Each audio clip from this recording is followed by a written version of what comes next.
nucleares y la heterocromatina. Aquí pueden ver microfotografías de los poros nucleares. Son los poritos. Poros nucleares. Hagan de cuenta, por ejemplo, que un núcleo debería ser una naranja con su boquita.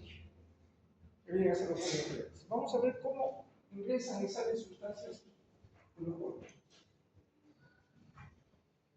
Aquí tienen un esquema que nos permite representar un complejo del poro, que está formado por un conjunto de proteínas.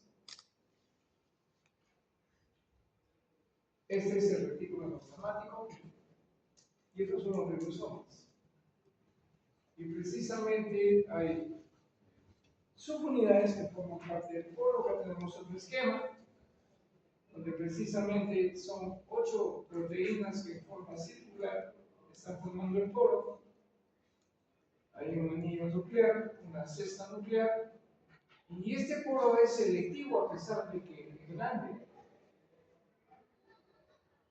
Por ejemplo, va a permitir la salida del RNA tanto ribosomal como el mensajero. Entonces, un RNA se sintetiza dentro del núcleo a través de las famosas RNA polimerasas. Y vamos a tener la salida, por ejemplo, que se llama exportación del RNA hacia el citoplasma. Y lo hace a través del poro nuclear. Aquí tenemos precisamente microfotografías de lo mismo. Y vean ustedes el mecanismo. ¿Cómo es este mecanismo? Por ejemplo, aquí tenemos la entrada y salida. Este es el núcleo, el interior del núcleo, y este es el exterior que está en el citoplasma. Entonces, por ejemplo, yo quiero importar la proteína nuclear que se ha formado a nivel del citoplasma, precisamente lo va a hacer con participación de un receptor de la proteína nuclear que se va a importar. Entonces, esta es la proteína marcada ya para que ingrese a nivel del núcleo. Y aquí interviene precisamente un factor como GDP. Bueno, señor. ¿Y qué es lo que hace? Ingresa a través del poro, y una vez que esté dentro precisamente de la parte del poro en el núcleo, se produce un cambio del RAM. El GDP es reemplazado por un GTP.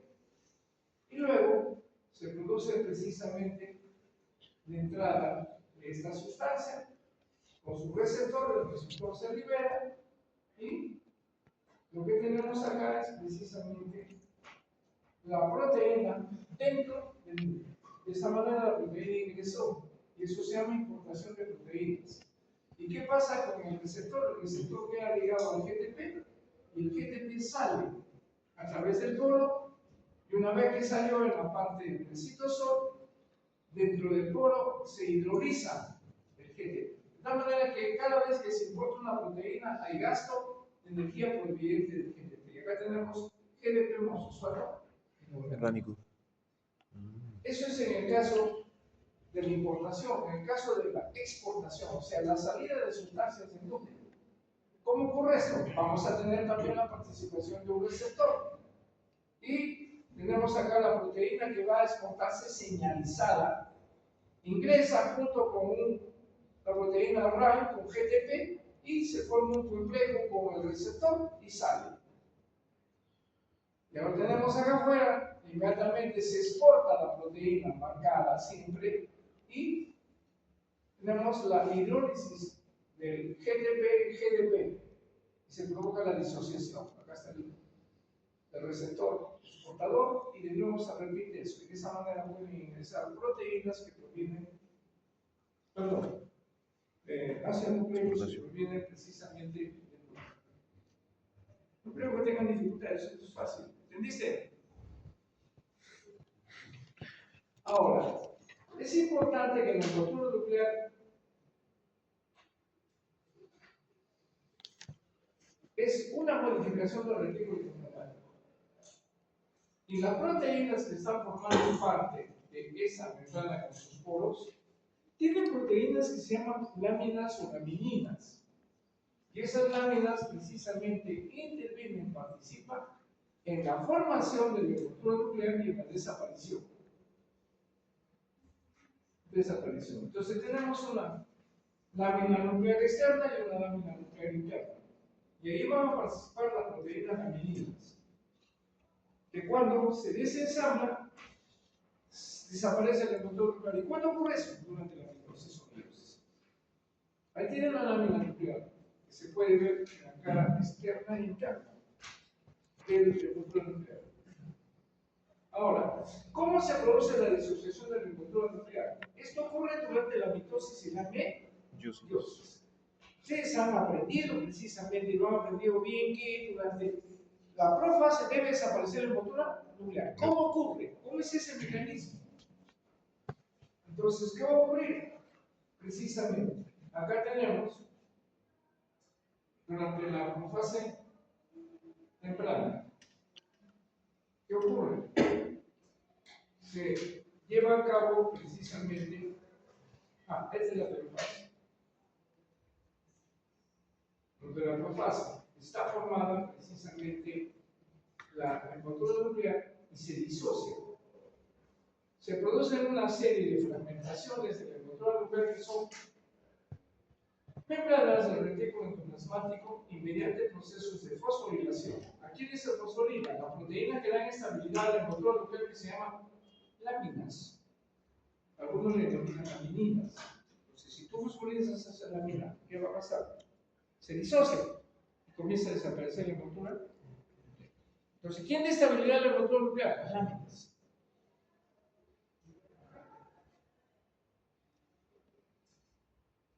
Entonces, acá tenemos el núcleo durante la interfaz. Ahí está la estructura nuclear intacta, donde están participando las lamininas. Miren, las lamininas en el interior dando precisamente soporte a la estructura nuclear.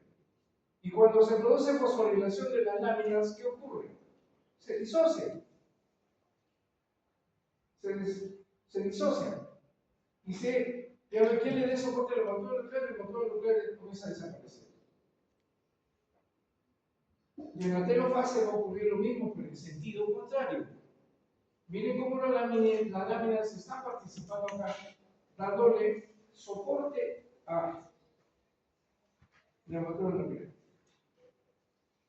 Entonces se fusionan precisamente los fragmentos de la estructura nuclear y se generan las nuevas estructuras nucleares. Eso ocurre en la telofase tardía. Y se vuelve a formar precisamente la estructura nuclear.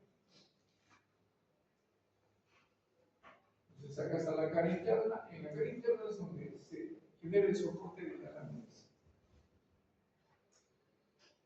Fácil. Vamos a ver el nucleolo.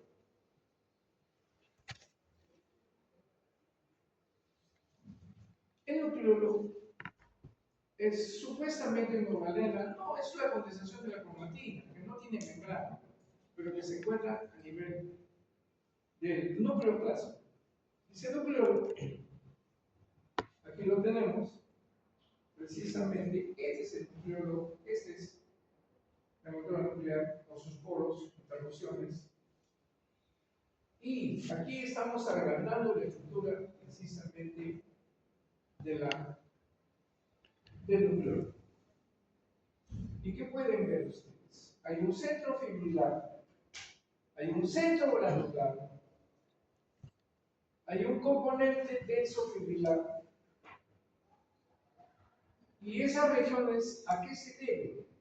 En el centro fibrilar se están transcribiendo los RNA ribosomales. ¿Y qué RNA ribosomales que has aprendido en el cerebro? 1.8, 5, 5.8, 18. 18S, 28S, 23S, 5,8S y 5S. Porque en las células procariotes estamos con 16S, 23S y 5S. Y eso ya lo vimos en las simetrías.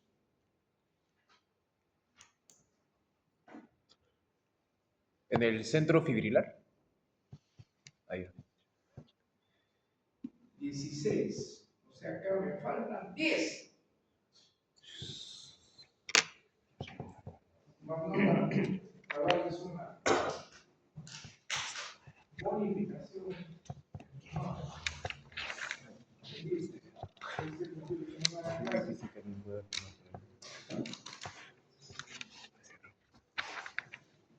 En el componente granular, ahí está precisamente las proteínas que van a ir a formar parte del ribosomas.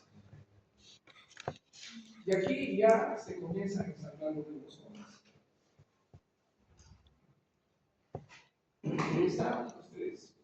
El granular, el centro fibrillar, el fibrillar. ¿Qué hay en el centro fibrillar? Síntesis de RNA ribosomal. Ya lo dije. ¿Qué hay en la zona F? Zona fibrilar. Clic en RNA ribosomal recién escrito.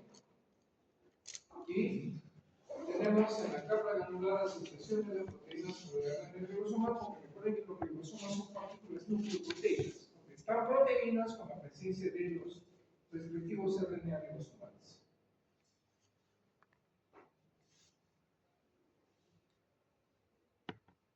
Tres regiones: fibrilar, granular y denso fibrilar.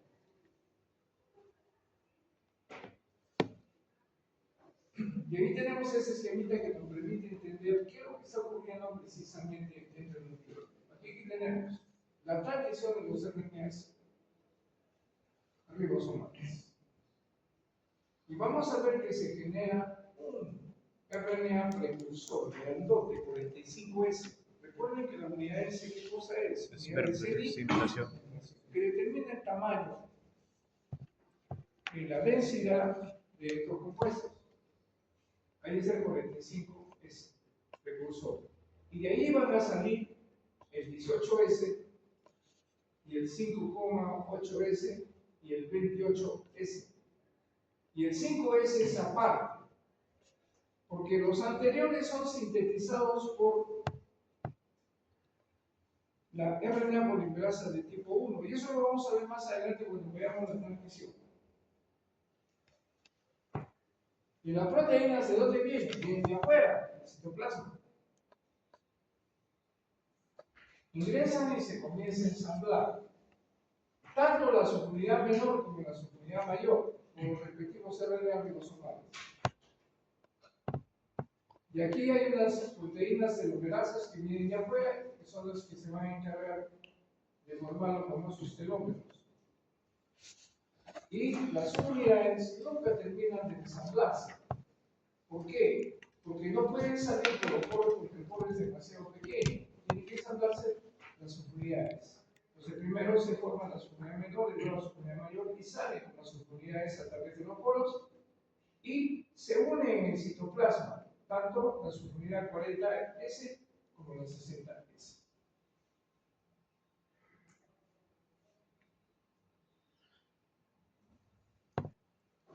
Vamos a ver el citoplasma. ¿Qué pasa en el citoplasma? Es un coloide muy parecido al citoplasma, pero al citosol, que es lo correcto, pero que se caracteriza por ser rica en desoxirribonucleótidos. Desoxi-ATP, desoxi-GTP, desoxi-CTP y desoxi-GTP, que van a participar en la replicación, síntesis de DNA. En segundo lugar, también es rico en ribonucleótidos, UTP, ATP, GTP y CTP, que van a participar en la síntesis de los RNAs que se llama transcripción. Las histonas, porque ustedes saben que las cadenas de DNA que se sintetizan tienen que ser asociadas a las proteínas básicas denominadas histonas que ya hemos tenido oportunidad de estudiarlas. Y las enzimas polimerasas, que las vamos a ver participando cada una de ellas. Y ADN o DNA.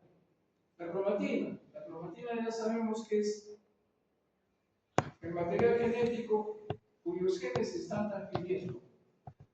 Y está constituida por una heterocromatina constitutiva y una facultativa. ¿Qué cosa es la constitutiva? Aquella cromatina que nunca se utiliza como, por ejemplo, el cromosoma X.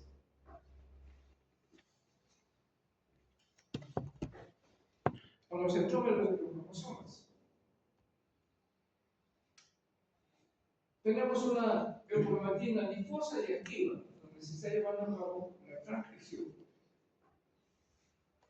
De ahí tienen una microfotografía donde se señala el poro nuclear, la heterocromatina y la eurocromatina, que son las manchas claras. Y lo dijimos al inicio.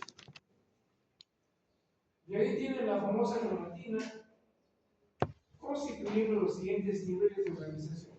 ¿Cuáles son los niveles de organización en DNA? Ya lo vimos, ¿no es cierto? El primer nivel de organización son las cadenas. Segundo nivel de organización, la doble cadena rodeada en hélice. Y esas características ya las vimos en ácidos nucleicos. Y acá están los famosos nucleosomas. Esta es una microfotografía de los nucleosomas. Porque acá tenemos ya otra organización que es el de solenoide, que es ya una organización que tiende a formar los cromosomas. Y aquí tienen los diferentes niveles de organización. Estructura de doble hélice, que ya es una estructura secundaria. Luego tenemos los nucleosomas. Luego tenemos el empaquetamiento, que es el solenoide, microcómpula, roseta, para constituir los llamados cromosomas. Y una vez más reiteramos la estructura de los nucleosomas. ¿Está claro? No creo que tengan dificultades en esto. Ya ustedes lo han estudiado para el primer examen. Pero ahora lo vamos a ver en los procesos que ocurren a nivel del núcleo, que son los procesos de transcripción y replicación. Ahí tienen un nucleosoma, donde el DNA de doble cadena está dando vueltas. Y está de más hablarles sobre las histonas, ya lo vimos en su oportunidad. Vamos a ver acá un cuadrito precisamente para reiterar lo que nosotros vimos, que es lo siguiente: las histonas H1, H2A, H2B, H3 y H4. Y el número de residuos de aminoácidos, de la cantidad de aminoácidos, de una manera que las H1 son más grandes. Luego el peso molecular, 20.000, 100.000, 12.700, etc. Solamente para que tengan una idea. Y acá, la H1, H2A y H2B son ricas en lisina. Tienen actina pero menor proporción. En cambio, las H3 y H4 son más ricas en actinina. Y aquí tienen precisamente el porcentaje entre lisina y actinina. Como pueden ver, simplemente dividir la cantidad de lisinas entre actininas y les sale un valor, un factor. La modificación por fosforilación, acetilación, se modifican. Hay acetilación, metilación y fosforilación, acetilación, metilación y fosforilación. Esas son las características. Y el cambio evolutivo, fíjense, las menos evolucionadas son las H1. De tal manera que hubo una pregunta que se me dijeron: ¿cuál es la histona que identifica cada especie? Las H1. En cambio, las más conservadas son las H3 y las H4. Y vean ustedes acá. Precisamente el cambio evolutivo es muy pequeño. En cambio, en las H2 y H3 hay un cambio evolutivo moderado. En cambio, aquí es mínimo. Por eso, en alguna oportunidad, si ustedes, por ejemplo, analizan las histonas de diferentes seres vivos, vamos a ver precisamente que la secuencia de aminoácidos es prácticamente la misma. ¿Y esto qué es? Ya les dije, es una prueba irrefutable de que todos provenimos de un ser vivo ancestral. ¿Estás entendiendo lo que estoy hablando? O hay mucho conocimiento para tu cerebro habla. La H1 es menos conservada, por lo tanto la que menos evoluciona. Profesor, ¿y ese número en base a qué sale? Ese número de cambio evolutivo 4110, como ¿en base a qué sale? A la secuencia de aminoácidos. Si tú divides 1 entre 1, ¿cuánto queda? 0, ¿no es cierto? O que es igual, es lo mismo. Bueno. Cambio acá, el cambio es mínimo. Mucho para mi cerebro. Lo mínimo. mínimo común con múltiplo. 0. Vamos a ver ahora las características estructurales de las partes del cromosoma. Tradicionalmente veamos algo, así que lo repaso rápidamente. Teníamos acá teníamos el cromosoma metafásico o de la fase. No se olviden que aquí la información genética está duplicada, de tal manera que de cada gen, ¿cuántos tenemos? 4. Y eso se ha llevado a cabo durante la interfase, en el periodo o fase S. 4. De tal manera que cuando esos cromosomas se separen, 2 genes para una célula break y 2 genes para otra célula break. Y eso durante la mitosis va a garantizar que la información genética permanezca constante. En cambio, en la meiosis ya vamos a ver eso con mayor detalle.